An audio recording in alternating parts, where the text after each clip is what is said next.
Hello and welcome you all to let's crack it with Abhishek Gupta. तो ये 31 जुलाई current affairs, बहुत इंपॉर्टेंट करंट अफेयर्स है गाइस। आप इनको डेली बेसिस पे कवर करते रहिएगा।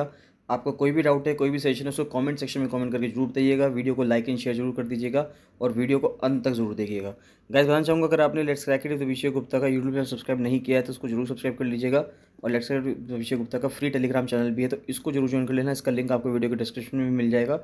इसको ज्वाइन करना बहुत बहुत ज़्यादा जरूरी है, सभी अपडेट्स वहीं पे आते हैं। मैं बताना चाहूँगा, lower PCS mains, RO RO advocate general mains और एफआरओ मेंस के लिए टेस्ट सीरीज चल रही है। मिनी टेस्ट सीरीज़ भी है, तो अब बहुत ही क्रूशियल टाइम है, तो आप मिनी टेस्ट सीरीज़ अटेंड कर सकते हैं। उस मिनी टेस्ट सीरीज़ को देके आप अपनी परफॉर्मेंस टेस्ट कर सकते हैं। साथ साथ इन करंट अफेयर्स की पीडीएफ को रेगुलर बेसिस पे लेने के लिए भी आप मुझे 7665804421 पर कॉल या मैसेज कर सकते हैं। चलिए स्टार्ट करते हैं 31 जुलाई करंट अफेयर्स। तो सबसे पहले GS2 से न्यूज़ आ रही है FCRA के लिए, यानी कि फॉरेन कंट्रीब्यूशन रेगुलेशन एक्ट के लिए। तो ये एक वो लॉ है जो एनजीओ को फंडिंग जो मिलती है उसको रेगुलेट करता है। तो इसको हमेशा मिनिस्ट्री ऑफ होम अफेयर्स जो है, यानी कि गृह मंत्रालय जो है भारत सरकार का, वो इसको मैनेज करता है और इसके ऊपर हमेशा से कंट्रोवर्सी बनी रहती है। तो समझने की कोशिश करते हैं। The ministry of home affairs has removed some crucial data from the foreign contribution regulation act website. तो अभी हाल ही में क्या किया है, MHA ने कुछ बहुत ही इंपॉर्टेंट डेटा जो है वो जो FCRA की वेबसाइट है वहाँ से हटा दिया है। तो अगर इसको देखें, the information removed includes the annual returns of NGOs, यानी कुछ एनजीओ का जो एनुअल रिटर्न था उसको हटा दिया गया है। And a list of NGOs whose licences have been cancelled, और उन एनजीओज को भी हटा दिया गया है, उन एनजीओज की लिस्ट को भी हटा दिया गया है जिनके लाइसेंसेज कैंसिल कर दिए गए थे। अब अगर देखें कि FCRA की वेबसाइट किस किस चीज़ के लिए यूज़ की जाती है, तो FCRA website use to maintain detailed data on NGOs granted licences. तो FCRA की वेबसाइट पे क्या क्या चीज़ें रहता है, एक तो डेटा रहता है कि जो NGOs को लाइसेंस ग्रांट किए गए हैं उसकी लिस्ट या उसका डेटा मेंटेन रहता है। NGOs granted prior permission for receiving foreign contribution, यानी कौन कौन से NGOs हैं जिनको परमिशन मिली हुई है कि वो फॉरेन कॉन्ट्रीब्यूशन, यानी कि विदेश से जो मदद है, कॉन्ट्रीब्यूशंस हैं, उनको लिया जा सकता है उनके द्वारा। NGOs whose licences have been cancelled, उन NGOs की लिस्ट जिनका लाइसेंस कैंसिल कर दिया गया है। The ones whose licences are deemed to have expired, फिर उनकी भी लिस्ट होती है जिनका लाइसेंस एक्सपायर होने वाला होता है। It also has had the annual returns of NGOs, और एनुअल रिटर्न जो होती है NGOs की वो भी होती है, यानी कि जो FCRA की वेबसाइट है उस पर ये सब चीज़ें, सभी NGOs की ये सब चीज़ें वहाँ पे रहती हैं। तो FCRA क्या है और फॉरेन कंट्रीब्यूशन क्या है उसमें समझें। एक डोनेशन हो, डिलीवरी हो या ट्रांसफ़र हो, या किसी भी आर्टिकल का, करेंसी का या फॉरेन सिक्योरिटी का, by any person who has received it from any foreign source. अब देखिए, भारत में किसी पर्सन ने अगर इसको रिसीव किया है किसी भी फॉरेन सोर्स से, चाहे वो डायरेक्टली करे या वन और मोर पर्सन करे, रेफर्स टू फॉरेन कंट्रीब्यूशन, यानी कि या तो वो डायरेक्टली ले ले उसको, या किसी एक या दो पर्सन के थ्रू उसको अगर वो सामान कोई मिलता है, चाहे कोई आर्टिकल मिले, कोई सिक्योरिटी मिले या कोई पैसा मिले, तो वो सब चीज़ें फॉरेन कंट्रीब्यूशन के अंदर काउंट होती हैं। FCRA was enacted during the emergency 1976। तो 1976 में FCRA समझना बहुत इंपॉर्टेंट है गाइज, क्योंकि इसके ऊपर prelims as well as mains दोनों में सवाल आते हैं। तो FCRA को इनेक्ट किया गया था इमरजेंसी के दौरान 1976 में, in an atmosphere of apprehension that foreign powers were interfering in India's affairs by pumping in funds through independent organisations. तो 1976 में जिस टाइम पे इंदिरा गांधी गवर्नमेंट थी, तो उनको ये शक था, ये खतरा था कि ऐसा लग रहा था कि भारत में जो पॉलिटिकल टेंशन्स उस टाइम पे चल रही हैं वो इस वजह से चल रही हैं क्योंकि बाहर के देश जो हैं वो भारत में कुछ ऑर्गेनाइजेशंस के थ्रू पैसा भेज रहे हैं, जिससे कि भारत में अनरेस्ट हो, भारत के अंदर दिक्कत हो। तो उन सबको रोकने के लिए कि बाहर से पैसा ना आए किसी भी NGOs पे इलीगल तरीके से, तो उस चीज़ों को कंट्रोल करने के लिए FCRA का लॉ जो है वो लाया गया। These concerns has been expressed in parliament as early as in 1969। जबकि 1969 से ही ये जो कंसर्न्स थे ये उठते आ रहे थे पार्लियामेंट में। वो अलग बात है कि 1976 में जाके ये लॉ पास होता है।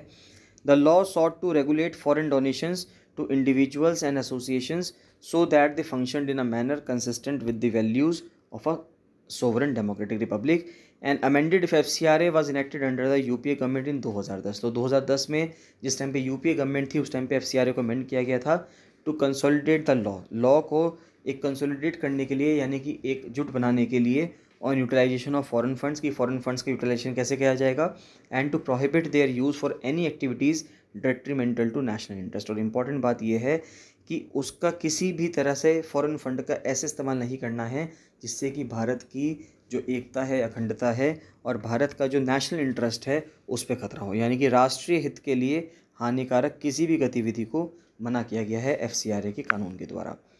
The law was amended again by the current government in 2020। तो जो करंट गवर्नमेंट चल रही है, NDA लेड गवर्नमेंट चल रही है या BJP लेड NDA गवर्नमेंट चल रही है, तो उसमें जो 2020 में वापस से इसमें अमेंड किया गया, giving the government tighter control and scrutiny over the receipt and utilisation of foreign funds by NGOs। तो 2020 में अमेंडमेंट करने के बाद गवर्नमेंट ने खुद को बहुत ज़्यादा पावर्स दे दी, जिससे कि बहुत अच्छे से कंट्रोल किया जा सके, टाइटर कंट्रोल किया जा सके जो भी NGOs फंड प्राप्त करती हैं। Broadly the FCRA requires every person और NGO wishing to receive foreign donations to be registered under the act. यानी कि किसी भी ऑर्गेनाइजेशन को जिसको भी फंड चाहिए बाहर से, या कोई पर्सन जिसको भी बाहर से पैसा चाहिए, बाहर से फंड चाहिए, फॉरेन डोनेशन चाहिए, तो वो एक्ट के अनुसार इस एक्ट में रजिस्टर होने चाहिए, यानी कि FCRA के अंडर रजिस्टर होने चाहिए। To open a bank account for the receipt of the foreign funds in the State Bank of India Delhi branch. तो SBI की जो दिल्ली ब्रांच है वहाँ पे आपका अकाउंट होना चाहिए। And to utilize those funds only for the purpose for which they have been received. और इम्पॉर्टेंट बात यह है कि उस पैसे को आप सिर्फ उसी चीज़ में इस्तेमाल कर सकते हैं जिस चीज़ के लिए वो पैसा आया है, यानी कि जो जिस स्कीम कह दें या जो भी एक कॉज है, जो भी एक कारण है जिसके कारण वो पैसा आया है आपके पास, यानी कि NGO के पास, वो NGO उसे किसी और रूप में, किसी और पर्पज़ के लिए इस्तेमाल नहीं कर सकता। They are also required to file annual returns. आपको एनुअल रिटर्न्स भी भरनी है। And they must not transfer the funds to another NGO। और इंपॉर्टेंट बात यह है कि कोई एक NGO दूसरी NGO को पैसे ट्रांसफ़र नहीं कर सकता। The act prohibits receipt of foreign funds bye candidate for election. अब देखिए कहाँ पे कौन कौन सी चीज़ें ऐसी हैं, यानी कौन कौन से NGOs ऐसे हैं जो फॉरेन फंड्स नहीं ले सकते। वो NGOs या वो कैंडिडेट जो इलेक्शंस के लिए इन्वॉल्व रहते हैं या इलेक्शंस पे बात करते हैं, जर्नलिज्म्स में इन्वॉल्व रहते हैं या जर्नलिस्ट हैं, न्यूज़पेपर हैं, मीडिया हाउसेज हैं, ब्रॉडकास्ट कंपनीज़ हैं, जजेस और गवर्नमेंट सर्वेंट्स हैं, मेंबर ऑफ लेजिस्लेचर हैं यानी कि MP MLA हैं, पॉलिटिकल पार्टीज़ हैं और उनके ऑफिस बियरर्स हैं।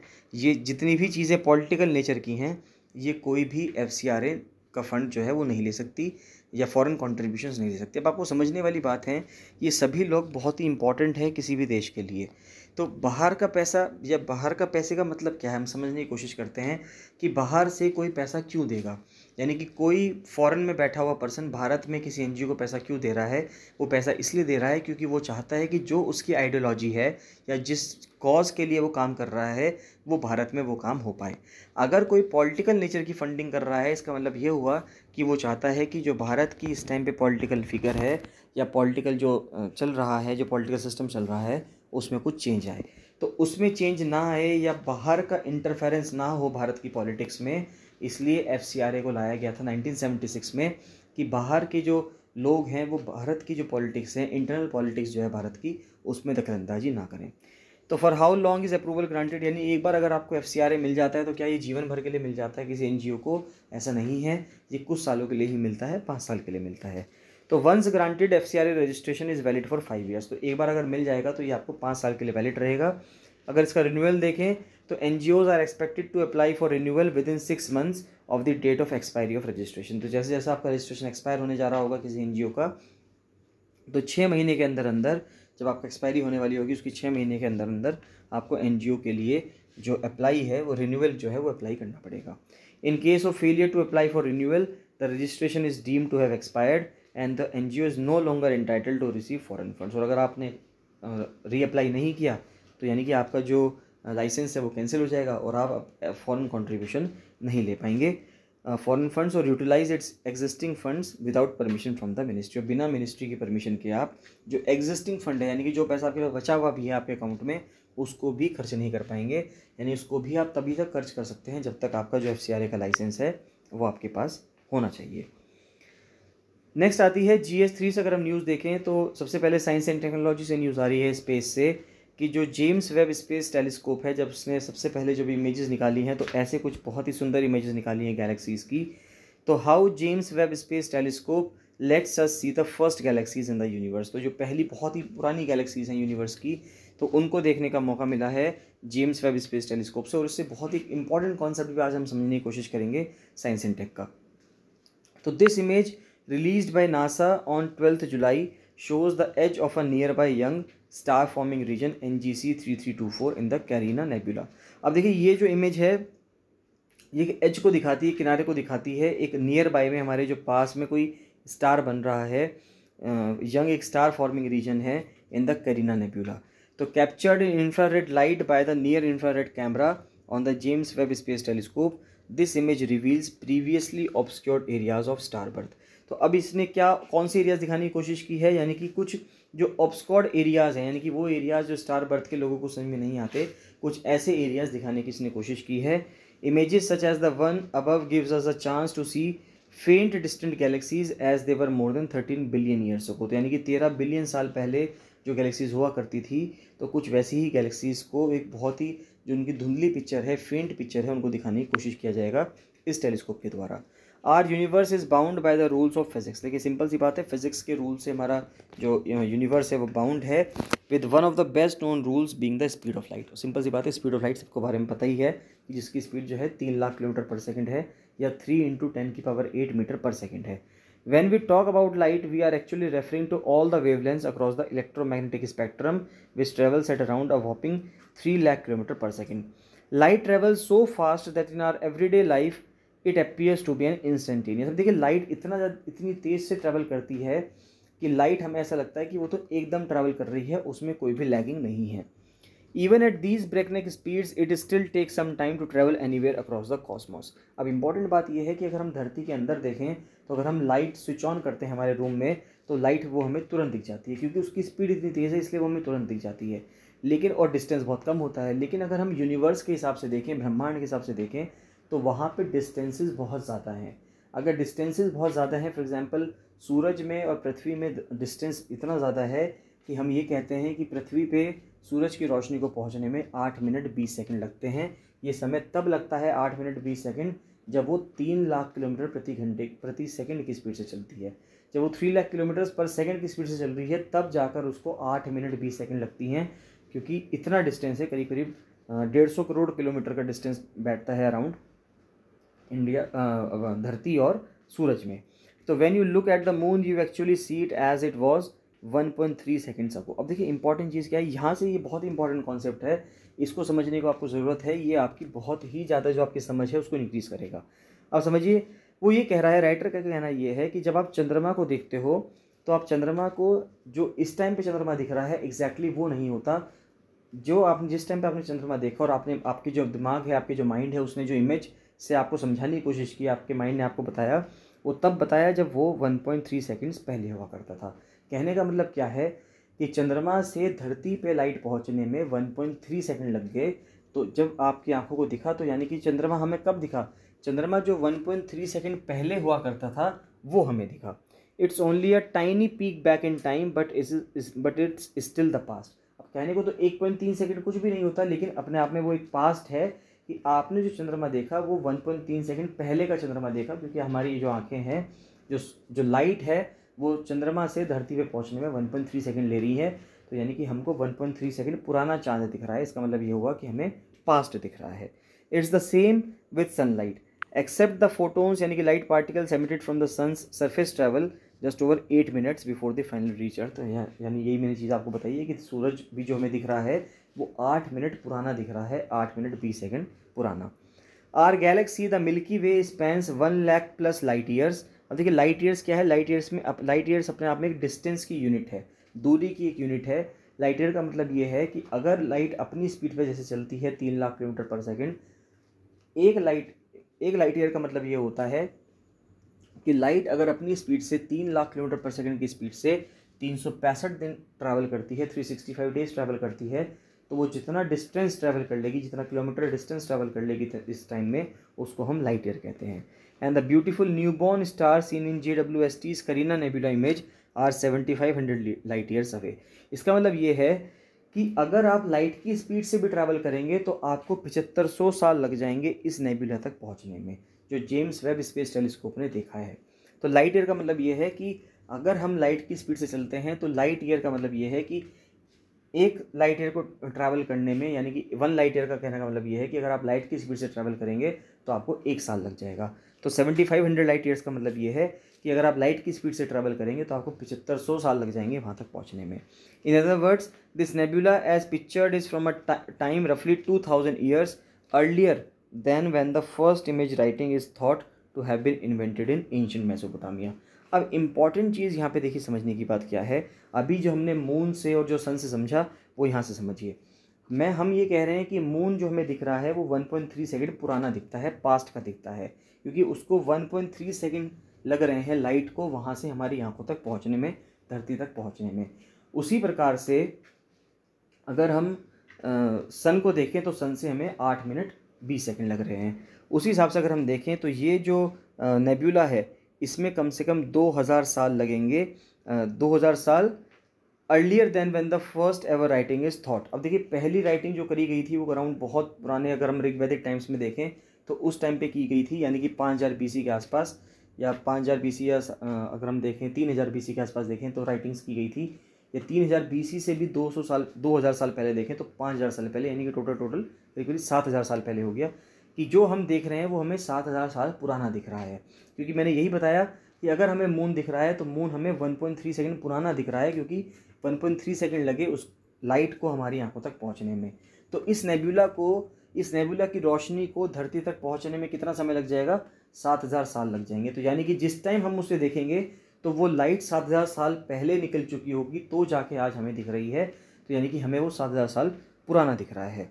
तो any time we look away from the Earth we are looking back in time to how things once were. तो अब इंपॉर्टेंट चीज़ ये है, ये बहुत ही इंपॉर्टेंट लाइन है, इसको समझने की कोशिश कीजिए कि जब भी हम धरती से दूर देखते हैं इसका मतलब ये है कि हम पास्ट में देख रहे हैं। क्योंकि हम पास्ट में इसलिए देख रहे हैं क्योंकि लाइट को इतना टाइम लग रहा है धरती तक पहुंचने में। देखिए थोड़ा सा हो सकता है कि ये टिपिकल कॉन्सेप्ट आपको लग रहा हो, लेकिन ये फिजिक्स का कॉन्सेप्ट है, साइंस एंड टेक्नोलॉजी का कॉन्सेप्ट है, बहुत ही ज़्यादा इंपॉर्टेंट है। This is a super power for astronomers because we can use light as observe throughout time to try to puzzle together the mystery of our universe. तो what makes JWST spectacular, यानी कि अगर हम James Webb space telescope की बात करें तो space based telescopes let us see certain ranges of light that are unable to pass through Earth dense atmosphere. तो यानी कुछ लाइट्स ऐसी होती हैं जो अर्थ के एटमॉस्फेयर को क्रॉस नहीं कर पाती, जो जेम्स वेब स्पेस टेलीस्कोप है वो उसको देखने में मदद करता है। Hubble space telescope was designed and optimized to use both ultraviolet and visible parts of the electromagnetic spectrum। तो हबल स्पेस से कंपेयर किया जा रहा है जेम्स वेब को। तो जो हबल स्पेस था वो अल्ट्रावायलेट को भी यूज़ करता था और विजिबल पार्ट्स को भी। JWST was designed to use a broad range of infrared light। अब ये infrared light को भी यूज़ कर सकता है, and this is a key reason the JWST can see further back in time than Hubble. तो हबल से भी ज़्यादा, एक हबल स्पेस टेलीस्कोप था और एक जेम्स वेब स्पेस टेलीस्कोप है। तो जो जेम्स वेब स्पेस टेलीस्कोप है ये अब तक का सबसे पावरफुल टेलीस्कोप है और ये हबल स्पेस टेलीस्कोप से भी ज़्यादा दूर का देख सकता है। Galaxies emit a range of wavelengths on the electromagnetic spectrum from gamma rays to radio waves and everything in between. तो all of these gives us important information about the different physics occurring in a galaxy. तो when galaxies are near us their light has not change that much since being emitted. अब देखिए simple सी बात है, अगर कोई चीज़ आपके पास है तो आपको जल्दी दिख जाएगी, क्योंकि वहाँ से जो लाइट हमारे पास तक पहुँचेगी वो जल्दी पहुँच जाएगी। And we can probe a vast range of these wavelengths to understand what's happening inside them. But when galaxies are extremely far away we no longer have the luxury. The light from the most distant galaxies as we see it now have been stretched to longer and redder wavelengths. अब देखिए simple सी बात है, जब light बहुत दूर किसी Galaxy से आ रही है तो बहुत लंबा डिस्टेंस ट्रैवल करके आ रही है, तो इससे जो उसकी वेवलेंथ होगी वो भी चेंज हो जाएगी। तो it has been stretched to longer and redder wavelengths due to the expansion of the universe. This means some of the light that would have been visible to our eyes when it was first emitted has since lost energy as the universe expanded. It's now in a completely different region of the electromagnetic spectrum। अब ये भी कहा जा रहा है कि कुछ light जो पहले एमिट हुई होगी और जो हमारी आंखों तक पहुंच रही है वो यूनिवर्स के एक्सपेंड होने की वजह से क्या हो गई होगी, कुछ लॉस्ट भी हो गई होगी। This is a phenomenon called cosmological red shift. इसको कॉस्मोलॉजिकल रेड शिफ्ट भी कहा जाता है। Light age does not equal distance. अब लाइट एज की अगर हम बात करें वो डिस्टेंस के बराबर नहीं है, ये भी समझते हैं। Using the JWST we will be able to capture extremely distant galaxies as they were only 100 million years after the big bang. तो after the big bang which happened around 13.8 billion years ago, यानी कि उनका कहना ये है कि हम जो हैं अब जो बहुत ज़्यादा दूर गैलेक्सीज़ हैं उनको भी कैप्चर कर सकते हैं जो कि 100 मिलियन ईयर्स थी आफ्टर द बिग बैंग। यानी कि जो बिग बैंग 13.8 बिलियन साल पहले हुआ था, अब हम 100 मिलियन साल के बाद यानी कि 13.7 बिलियन साल पहले वाली जो गैलेक्सीज़ हैं उनको भी देख सकते हैं। So we will be able to see the light from 13.7 billion years ago. अब यहाँ पे दिक्कत वाली बात क्या है, ये चीज़ बहुत अच्छी है, लाइन लिखी है और ये आपके सिर को चकराएगी भी कि what's about to hurt your brain however is that those galaxies are not 13.7 billion years light away. यानी कि जो अगर हम ये कहें कि यूनिवर्स कब बना था, तो यूनिवर्स जब स्पेस थ्योरी आती है, यूनिवर्स की थ्योरी आती है कि यूनिवर्स कब बना था, तो हम ये कहते हैं कि यूनिवर्स 13.8 बिलियन साल पहले बना था। लेकिन अगर आप पूछें कि क्या वो इतने साल पहले अगर बना था तो क्या इतना डिस्टेंस है, तो हम कहेंगे नहीं, डिस्टेंस ये नहीं है। The actual distance to those galaxies today would be 46 billion light years. तो अब जो डिस्टेंस होगा उनके बीच में वो 46 बिलियन लाइट ईयर्स है। इसका मतलब ये है कि यूनिवर्स एक्सपैंड कर रहा है। This discrepancy is all thanks to on the expanding universe and makes working on a very large scale tricky. The universe is expanding due to the something called dark energy. तो ये dark energy पिछले दिनों भी cover किया गया था science and take की news के थ्रू। तो यूनिवर्स जो है वो एक्सपैंड कर रहा है किसके वजह से, डार्क एनर्जी की वजह से। It's thought to be a universal constant acting equally in all areas of space time the fabric of our universe and the more the universe expands the greater the effect dark energy has on its expansion. तो जैसे जैसे universe expand करेगा dark energy का जो असर है वो उस पर पड़ता रहेगा। This is why even though the universe is 13.8 billion years old, it's actually about 93 billion years across. अब देखिए इंपॉर्टेंट चीज़ ये है कि चाहे ब्रह्मांड 13.8 अरब वर्ष पुराना ही क्यों ना हो, लेकिन वास्तव में ये करीब करीब 93 अरब प्रकाश वर्ष है। तो we can not see the effect of dark energy on a galactic scale, Milky Way पे भी हम उसका नहीं असर जान पाएंगे, but we can see it over much greater cosmological distances. तो डार्क एनर्जी का जो असर है वो आपको अपनी गैलेक्सी पे भी समझ नहीं आएगा। ये जो बहुत बड़े डिस्टेंस होते हैं वहाँ पे जाके आपको जो डार्क एनर्जी है उसका कॉन्सेप्ट समझ में आएगा। तो देखिए ये बहुत ही इंपॉर्टेंट न्यूज़ थी साइंस एंड टेक की। हो सकता है ये आपको समझ में ना आए या आपको बहुत बोरियत लगे इसमें, लेकिन ये कवर करना बहुत ज़रूरी है क्योंकि ये इससे आगे आने वाले एग्जाम्स में क्वेश्चन ज़रूर बनेंगे, क्योंकि जो ये टेलीस्कोप है ये अपने आप में बहुत ही इंपॉर्टेंट रोल प्ले करता है। नेक्स्ट आता है Singapore's rise and falter as Asia's crypto currency. अब देखिए सिंगापुर का बहुत ही ज़बरदस्त राइज़ हुआ था क्रिप्टो करेंसी पे, लेकिन उसी हिसाब से जिस हिसाब से क्रिप्टो करेंसी का हब बना था सिंगापुर, उसी हिसाब से अब ये वापस से डाउनग्रेड होता जा रहा है। तो सिंगापुर की बर्जियोनिंग क्रिप्टो करेंसी सेक्टर है has been shaken by the recent collapse of 3 arrows capital. एक क्रिप्टो करेंसी हेज फंड है, तो वहाँ पे एक क्रिप्टो करेंसी का हेज फंड था 3 एरोज कैपिटल, उसका कोलैप्स हो गया है। And signs of tighter scrutiny by regulators at the monetary authority of Singapore. तो अब सिंगापुर जो है कितना इंपॉर्टेंट है एशिया के क्रिप्टो सेक्टर, अगर हम देखें तो जो इन्वेस्टमेंट है सिंगापुर के क्रिप्टो में और ब्लॉकचेन कंपनीज़ में वो $1.48 बिलियन हो गया 2021 में KPMG के अकॉर्डिंग। ये 10 गुना है the previous year and nearly half the Asia Pacific total for 2021। तो एशिया पैसिफिक का जो टोटल है उसका आधा सिंगापुर के अंदर ही इन्वेस्ट होता है, यानी कि सिंगापुर अपने आप में एशिया के अंदर बहुत बड़ी मार्केट बन चुकी है क्रिप्टो की। PwC says 6% of the world's crypto funds are based in Singapore. तो 6% जो दुनिया के क्रिप्टो फंड्स हैं वो सिंगापुर में ही बेस्ड हैं, ranking it a joint third globally along with Switzerland and Hong Kong behind the US and UK। अब देखिए US और UK के अंदर बहुत ज़्यादा क्रिप्टो मार्केट है, उसके बाद स्विट्ज़रलैंड और हांगकॉन्ग के साथ साथ सिंगापुर भी तीसरे नंबर पर आता है। Singapore one of Asia's main investment banking and asset management centres alongside Hong Kong is seen to establish leading role in financial technology. तो ये कहा जा रहा है कि यानी कि फाइनेंशियल टेक्नोलॉजी में वित्तीय प्रौद्योगिकी में एक बहुत ही महत्वपूर्ण भूमिका निभाएगा सिंगापुर। तो वाई है सिंगापुर अट्रैक्टिव क्रिप्टो बिजनेस। अब ये इंपॉर्टेंट बात है कि क्रिप्टो बिजनेस जो आया वो सिंगापुर में क्यों आया। The scale and range of Singapore crypto companies and service providers attracted digital asset companies की। जो डिजिटल एसेट वाली कंपनीज हैं, यानी कि ऐसी कंपनीज हैं जिनकी पूंजी डिजिटल है, तो वो क्रैकडाउन की वजह से, यानी कि अब देखिए सिंपल सी बात है कि जिस कंट्री के अंदर मान लेते हैं बहुत ज़्यादा रेगुलेशंस होंगे या बहुत ज़्यादा टैक्सेस लगेंगे, तो वहाँ से सिंपल सी बात है कोई भी कंपनी भागना चाहेगी और वो एक ऐसे एरिया में जाना चाहेगी जहाँ पर टैक्स ना लगता हो या बहुत कम टैक्स हो। तो इस वजह से जो कंपनीज़ हैं वो सिंगापुर में आ गई हैं और सिंगापुर के अंदर जो क्रिप्टो मार्केट था वो बहुत बड़े स्केल पे बन गया।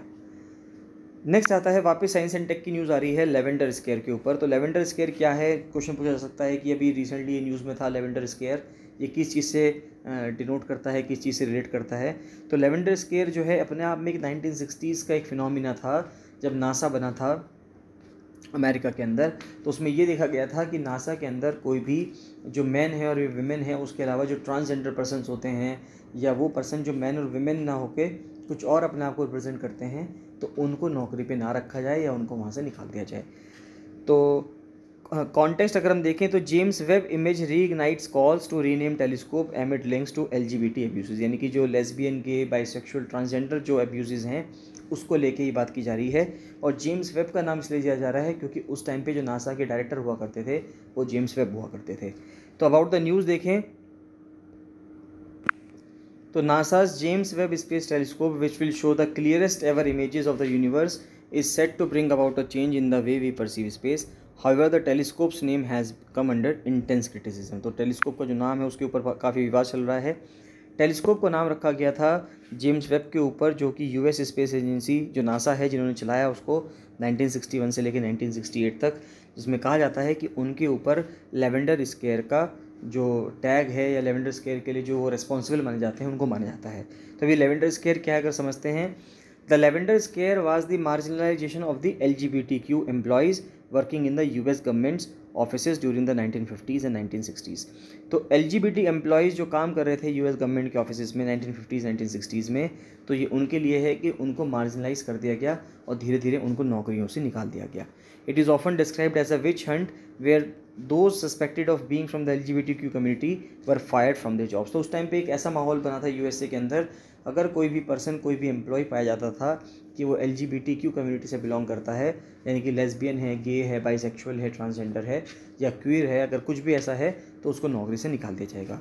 The common perception at the time of those in the US administration and in society at large was that कि homosexuality and queerness was link to a lack of moral और perversion. तो यानी ये कहा जा रहा था कि उस टाइम पे जो यानी कि समलैंगिकता वगैरह है, ये सब चीज़ें किस चीज़ से बिलोंग करती हैं, यानी कि जो आपकी नैतिकता है, यानी कि जो मोरल्स हैं वो आपके डाउन हो जाएंगे अगर आप इन पर्सन को रखोगे नौकरियों पे।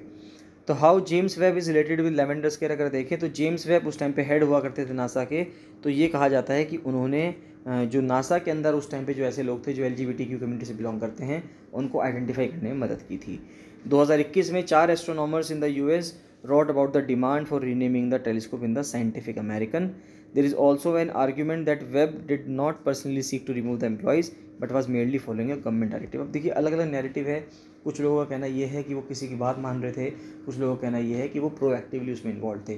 तो हमें सिर्फ इतना समझना है कि लेवेंडर स्केयर क्या है। लेवेंडर स्केयर एक US के अंदर हुआ था नासा में, यानी कि नासा में हम कह सकते हैं, या USA के अंदर हुआ था कि जितने भी गवर्नमेंट एम्प्लॉयज़ थे अगर कोई LGBTQ कम्युनिटी से बिलोंग करता था तो उसको निकालने की बात की जा रही थी। तो however others say that whatever his role may have been the sackings undoubtedly happened under his watch. तो उनका कहना यह है कि चाहे उनका रोल कैसा भी रहा हो, लेकिन ये तो मान सकते हैं कि उनके दौरान लोगों को नौकरियों से निकाला गया। Arguments being put forth to seek a name change, astronomers are demanding a change of name. अब सिंपल सी बात है, सभी लोग जो हैं उनका नाम चेंज करने की बात कर रहे हैं कि इस टेलीस्कोप का नाम जेम्स वेब नहीं होना चाहिए। तो अगर हम JWST की बात करें तो ये अब तक का मोस्ट पावरफुल टेलीस्कोप माना जाता है। Observatory build by NASA, NASA ने इसको बिल्ड किया है with European and Canadian space agency. तो यूरोपियन स्पेस एजेंसी यानी कि यूरोपियन यूनियन की जो स्पेस एजेंसी है और जो कनाडा की स्पेस एजेंसी है उसकी मदद से, उसकी कोलैबोरेशन से इसको बनाया गया है। Design to revolutionize our study of the early universe and to pinpoint possible life supporting planets inside our galaxy. It will be carrying 4 scientific instruments, 4 scientific instruments होंगे इसमें। एक तो नियर इंफ्रारेड कैमरा है, नियर इंफ्रारेड स्पेक्ट्रोग्राफ है, mid infrared instrument है और near infrared imager और slitless spectrograph है। The telescope will hunt for the unobserved formation of the first galaxies. तो यानी कि जो सबसे पहले गैलेक्सीज बनी थी उसको पता लगाने में ये मदद करेगा ये टेलीस्कोप। तो आप देख सकते हैं कि ये साइंटिफिक इंस्ट्रूमेंट्स हैं, इसमें यहाँ पे प्राइमरी मिरर लगेगा, सेकेंडरी मिरर है, सनशेड है, स्पेसक्राफ्ट बस है, सोलर एरे एंटीना, ये पूरा स्ट्रक्चर है जो जेम्स वेब स्पेस टेलीस्कोप का है। नेक्स्ट आता है, बहुत ही इंपॉर्टेंट कॉन्सेप्ट आता है कि यूरो हैज़ फॉलन टू $1। अब देखिए यूरो की अगर हम देखें तो लगभग आज से कुछ साल पहले $1 60 का हुआ करता था और €1 80 का हुआ करता था। यानी कि यूरो की जो वैल्यू थी वो डॉलर के मुकाबले मजबूत थी। यानी कि जो डॉलर है वो मजबूत हुआ करता था, जो यूरो है वो डॉलर से मजबूत हुआ करता था। भारत के मुकाबले पे अगर हम देखें तो ₹20 करीब मजबूत था कि पहले डॉलर $60 का मिलता था तो यूरो $80 का मिलता था। लेकिन यूरो की वैल्यू घट गई है और डॉलर की वैल्यू बढ़ी है। तो अब 1 यूरो 1 डॉलर के बराबर हो गया है, यानी कि अगर मैं इस टाइम मार्केट में जाता हूँ और 1 डॉलर खरीदूँ तो वो भी मुझे 80 रुपये का मिलेगा, और एक मैं यूरो खरीदूँ तो वो भी मुझे 80 रुपये का मिलेगा। तो recently euro achieved parity with the US dollar. In other words, in terms of the exchange rate 1 euro became equal to 1 US dollar. तो 1 यूरो जो है वो 1 यूएस डॉलर के बराबर हो गया है। पहले यूरो मजबूत हुआ करता था, यूएस डॉलर कमज़ोर हुआ करता था। The euro is the currency and monetary unit of the European union, जिसको इस साइन से रिप्रेजेंट करते हैं। ये ई साइन है या यूरो का साइन है, आप समझ लीजिए इसको। It is adopted by as the official currency by 19 member nations of European Union. तो यूरोपियन यूनियन के जो 19 मेंबर नेशंस हैं, वैसे तो यूरोपियन यूनियन में 27 देश हैं, लेकिन उन 27 देशों में से 19 देशों ने जो यूरो है उसको अपनी ऑफिशियल करेंसी बना रखा है, यानी कि 19 देशों में यूरो ही चलता है। तो यूरो की वैल्यू डिक्लाइन हो रही है। तो recently euro and the US dollar reached parity, meaning 1 dollar would buy 1 euro in the foreign exchange market. Since the beginning of the year अगर हम देखें तो यूरो ने 12% वैल्यू अपनी लॉस करी है यूएस डॉलर के मुकाबले, and is expected to lose more value going forward. तो लेटेस्ट ब्लो जो आया है वो एक्सचेंज रेट पे has come from the energy crisis in the wake of Russia's war against Ukraine. तो सिंपल सी बात है, क्राइसिस हुआ है, उसके वजह से सभी देशों पे उसका फ़र्क पड़ा है। This is only the second time since 2002 that the euro has fallen this low to a dollar. तो 2002 के बाद पहली बार ऐसा हुआ है कि यूरो की वैल्यू इतनी घट गई है डॉलर के मुकाबले। अगर आप यहाँ इस ग्राफ से देखेंगे तो अगर हम देखें तो 99 में, अगर हम देखें जनवरी 499 में, तो 1 डॉलर जो है या 1 यूरो जो है वो 1.18 टाइम्स था यूरो के। उसके बाद 25 अक्टूबर 2000 को ये बहुत कम हो गया, 0.82 पे पहुंच गया, यानी कि 1 डॉलर बहुत ज़्यादा मजबूत हो गया, जबकि 1 यूरो जो है उससे बहुत कमज़ोर रह गया।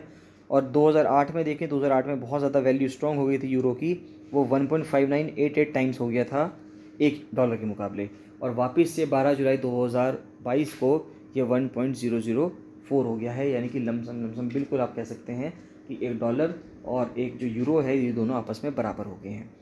तो क्या रीज़न्स हैं जिसकी वजह से यूरो जो है अपनी वैल्यू खो रहा है? तो एक तो यूरो जोन की इकनॉमी वीक हो रही है, यानी यूरोपियन यूनियन की अगर हम देखें, या जिन जिन कंट्रीज़ में वो 19 देश, जिन देशों में यूरो एज अ करेंसी है, उनकी इकनॉमी वीक हो रही है। द कोविड-19 pandemic and the physical response to counter it had left the euro zone with a weak economy facing historically high inflation. Germany, the biggest eurozone economy in May 2022, registered its first trade deficit since 1991. तो पहली बार trade deficit हुआ है 1991 से Germany में। In this moment of weakness, Russia's war on Ukraine और उसका जो consequent ban हुआ है फिर रशियन एनर्जी का, उसके वजह से जो यूरोपियन इकोनॉमीज़ हैं उस पर बहुत ज़्यादा हर्ट हुआ है।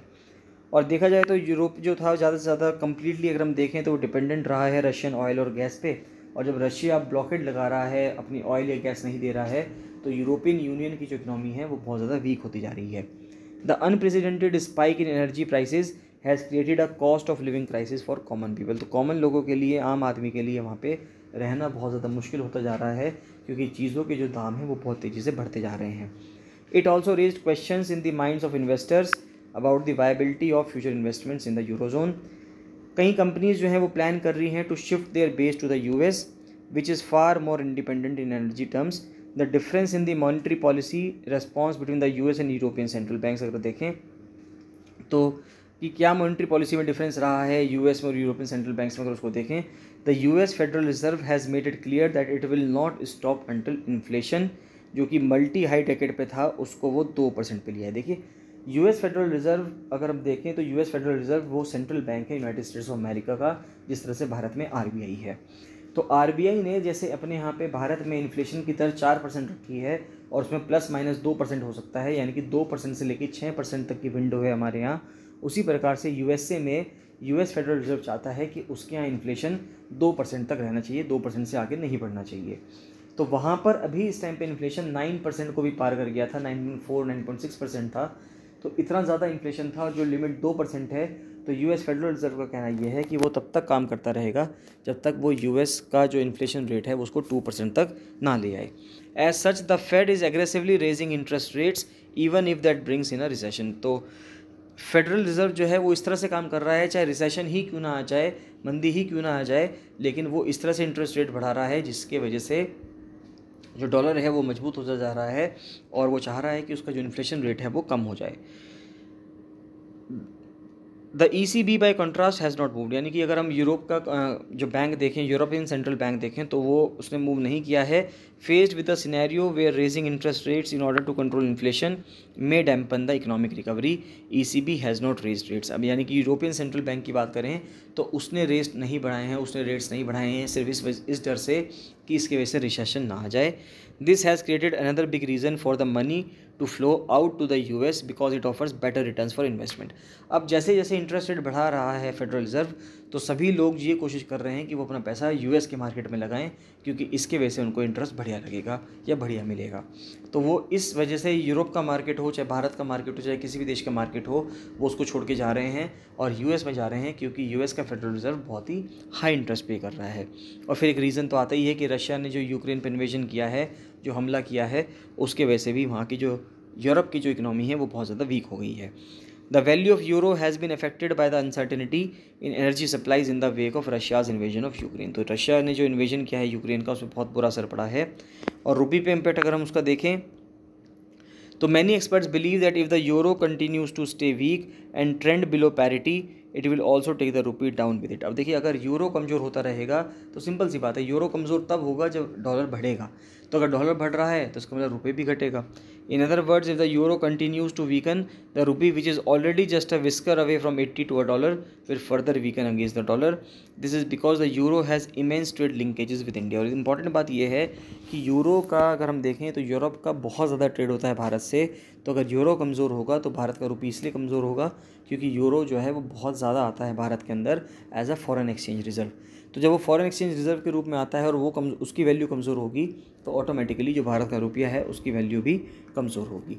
सो far the rupee has done better than euro against the dollar because the RBI has intervened in a manner to ensure rupee stays that away. अब देखिए, जिस तरह से यूरोपियन सेंट्रल बैंक कोई भी इनिशिएटिव नहीं ले रहा है यूरो को बचाने के लिए, लेकिन भारत के RBI ने इनिशिएटिव्स लिए हैं जिससे कि रुपये को मजबूत बनाया जा सके।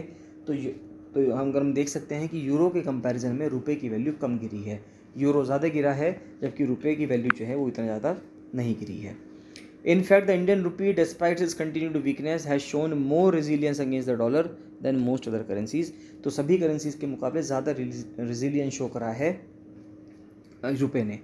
A case in point is the fact that the rupee has sharply appreciated against the euro since the start of 2022. It was close to 90 at the start and is now close to 80 to a euro. पहले अगर हम 2022 के starting में देखें तो 2022 के starting में एक जो यूरो था भारत के 90 रुपये के बराबर हो गया था, लेकिन अगर अब देखें तो अब घटकर वो 80 रुपये के बराबर हो गया है। यानी इसका मतलब जो यूरो है उसकी वैल्यू घटी है। तो अब क्या तरीका है आगे यूरोजोन इकोनॉमीज़ के लिए? तो as the US federal reserve continues to raise interest rates this is likely to exert further downward pressure on the euro. The European commercial bank may be force to raise interest rate. अब देखिए, European commercial bank को rates बढ़ाने ही पड़ेंगे अगर उनको euro की value बचा के रखनी है तो, but this is likely to lead to a slow down in the growth in the euro zone. अगर इसके वजह से क्या प्रॉब्लम आएगी कि अगर आप इंटरेस्ट रेट्स बढ़ाते हैं तो इसके वजह से क्या होगा कि वहाँ पे रिसेशन भी आ सकता है, स्लो डाउन भी आ सकता है यूरो जोन के 19 देशों में। If so European nations might opt to enact tax and regulatory reforms to expedite the recovery. और ये भी हो सकता है कि यूरोपियन यूनियन की जो कंट्रीज़ हैं वो कुछ टैक्स इंट्रोड्यूस करें जिसकी वजह से वहाँ की जो इकोनॉमी है वो रिवाइव होना शुरू हो जाए। So that's it. तो ये थे करंट अफेयर्स गाइस, बहुत इंपॉर्टेंट थे, इनको आप कवर कर लीजिएगा। इसमें आपको कोई भी डाउट आता है तो आप मुझे कमेंट सेक्शन में कमेंट करके जरूर बताइए। चलिए बाकी मिलते हैं नेक्स्ट वीडियो में। So thank you and bye bye.